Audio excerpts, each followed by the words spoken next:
I'll tell you exactly what I think.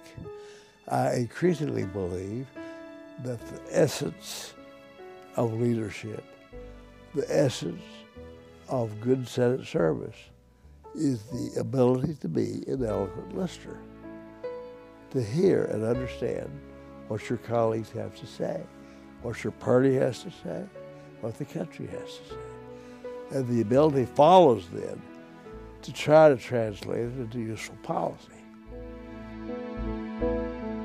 There was a quietness there that was a part of his demeanor of absorbing what was going on. I've come to really realize how much he absorbs sometimes that you think he isn't. Mr. Baker, his dad had been our congressman. My dad actually took me to the courthouse to meet Congressman Baker Sr. when I was 10 years old. And I always thought I just met the most respected man I was ever likely to meet other than the preacher and my father. And then young Baker was a good-looking young guy trying to get ahead in politics. When he went to Washington, I came with him. I really never thought that I'd be there. Even when I began running, I never thought I'd be there. The very idea that he would run and try to be the first Republican ever elected in Tennessee, the United States Senate, was a huge leap of faith. And when I got there, I got the impression that I was accepted as a colleague, as a member of the Senate. When I came here, I was his legislative assistant, and I wrote his speeches. And of course, like most young aides, I thought my speeches were pretty good. So after a while, I went to hear him deliver my speeches. And the first one I went to, he didn't say a word of it. So I worked hard on the next one, gave it to him. He didn't say a word of it. He never complained about him. So I asked to see him, and I said, "Senator, I think we have a real problem here." He said, I'm working hard on these speeches, and I give them to you, and I've gone to hear you, and you don't say one word of my speeches. And he leaned back and laughed and said, "Lamar, we have a perfect relationship. You write what you want to write, and I'll say what I want to say." Lamar Alexander introduced me to Senator Baker. I was assistant U.S. attorney, and I was 29 years old, I guess, at the time. And he said Senator Baker wanted to talk to me about being his Middle Tennessee campaign manager for his reelection. And I said, "Okay." I said, "How much does that pay?" He said, "Nothing." I said, "I'll take it."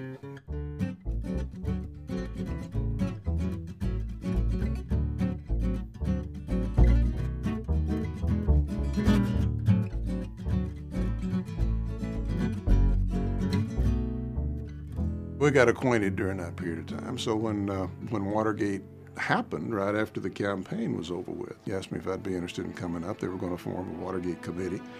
He was going to be the ranking member, the vice chairman of the committee, and he would select the minority counsel to represent the 3 Republicans on the committee. I had the privilege of serving with him on Watergate. You would think this type of hearing, which had tons of political consequences, that he would be the vindictive, fighting type.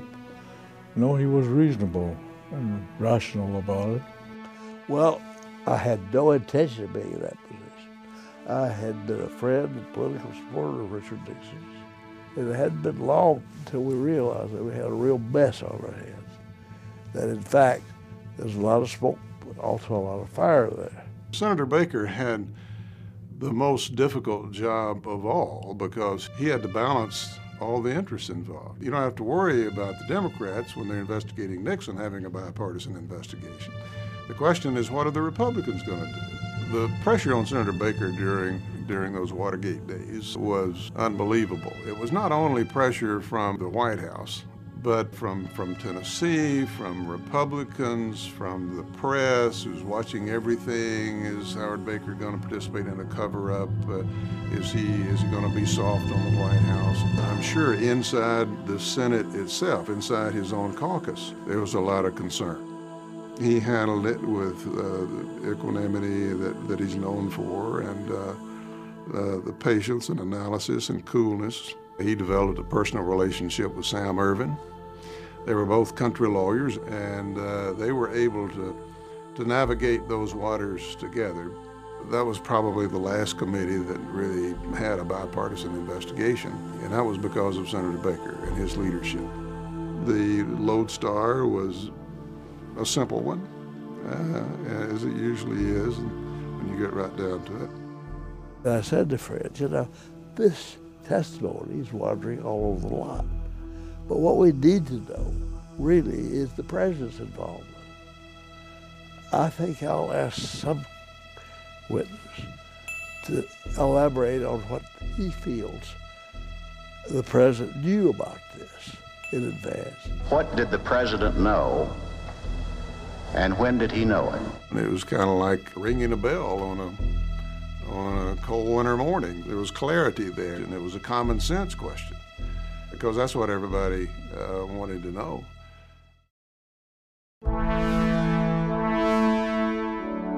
The Panama Canal is a big deal in American history. Teddy Roosevelt built it and connected the two oceans. We paid for it, we built it, we owned it. That's what Ronald Reagan said.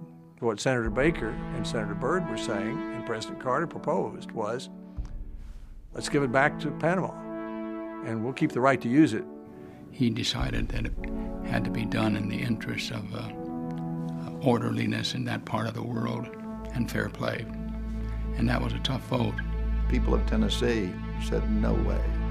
You got to be kidding to give up control of this tremendous global resource. That was a difficult time for me.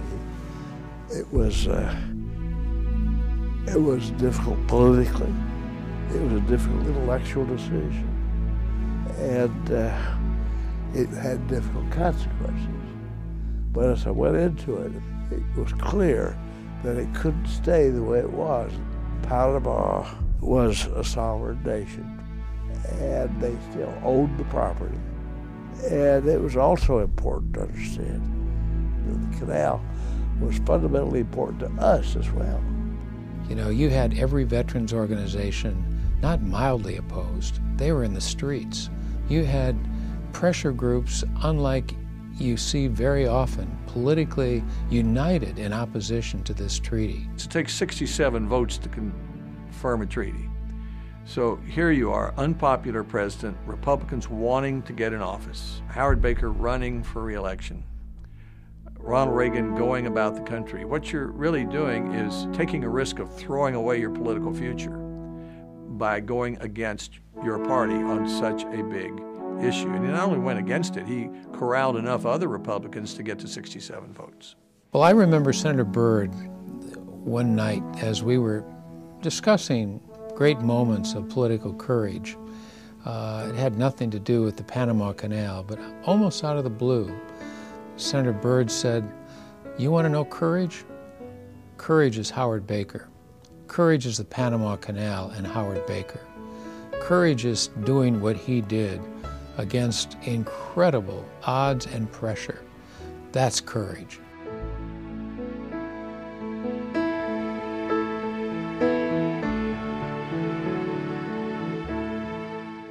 It took a long time for the conservatives who were part of Ronald Reagan's team to get over the Baker vote.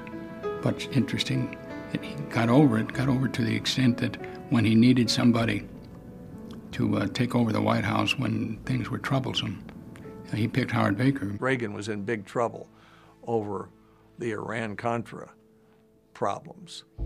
And the president called down to Miami to talk to Howard and got Joy Baker on the phone. And he said, "Joy, I'd like to talk with Howard."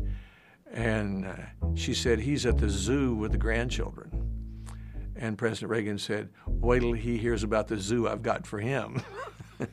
And that's when he asked him to come up and be his chief of staff, President Reagan did, which took him out of any chance of running for the presidency in 1988, which he probably wanted to do. I thought President Reagan was brilliant when he appointed Howard Baker to be his man, because he was a person who can deal with members of Congress, Democrat or Republican, and they all trusted him.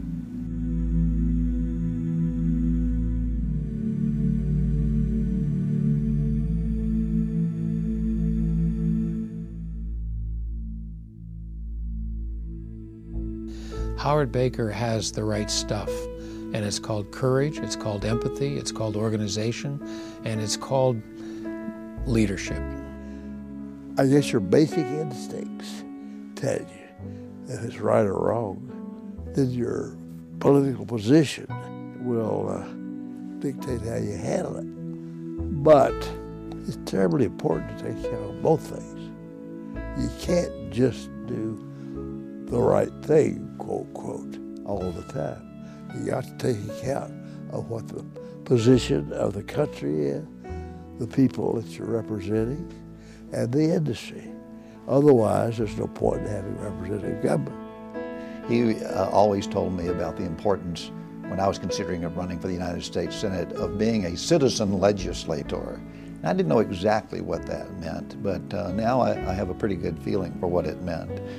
And it means listening. It means taking counsel. It means, yes, having strong convictions and strong principles, but listening to differing views and dissonant views and taking those into consideration.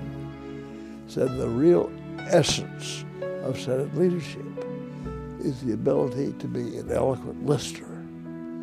And that's an interesting phrase, because there's a difference between hearing and understanding what people say. You don't have to agree, but you've got to hear what they've got to say. And if you do, the chances are much better that you're going to be able to translate that into a useful position and even useful leadership.